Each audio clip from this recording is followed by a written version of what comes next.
ಭೂಕುಸಿತದಲ್ಲಿ ಸಾವಿನ ಸಂಖ್ಯೆ 318ಕ್ಕೆ ಏರಿಕೆ, 49 ಮಕ್ಕಳು ಸೇರಿದಂತೆ 296 ಜನ ನಾಪತ್ತೆ.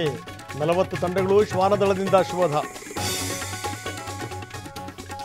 ಉತ್ತರಾಖಂಡದಲ್ಲಿ ಮೇಘಸ್ಫೋಟಕ್ಕೆ ಗುಡ್ಡ ಕುಸಿತ, ಕೇದಾರನಾಥದಲ್ಲಿ 15ಕ್ಕೂ ಹೆಚ್ಚು ಜನರಿಗೆ ಸಂಕಷ್ಟ, 6 ಜನ ಮಿಸ್ಸಿಂಗ್. ಶಿರಾಡಿ ಘಾಟ್ ರಸ್ತೆಯಲ್ಲಿ ಮತ್ತೆ ಗುಡ್ಡ ಕುಸಿತ, ವಾಹನಗಳ ಸಂಚಾರ ಬಂದ್. ಬೆಳಗಾವಿ ಬಾಗಲಕೋಟೆಯಲ್ಲಿ ಪ್ರವಾಹದ ಅಬ್ಬರ.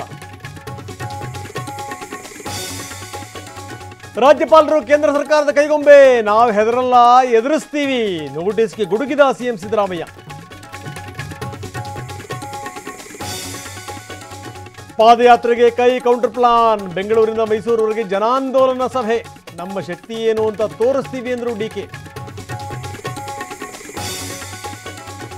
ಪಾದಯಾತ್ರೆಗೆ ಅನುಮತಿ ಇಲ್ಲ ಅಂದ್ರು ಕಮಿಷನರ್, ನಿನ್ನೆ ಅನುಮತಿ ಕೊಡಲ್ಲ ಅಂದು ಇವತ್ತು ಕೊಡ್ತೀವಿ ಅಂತಂದ್ರು ಪರಮೇಶ್ವರ್. ಪರಿಸ್ಥಿತಿ ಎದುರಿಸಲು ಸಿದ್ಧವಾದ ಸರ್ಕಾರ.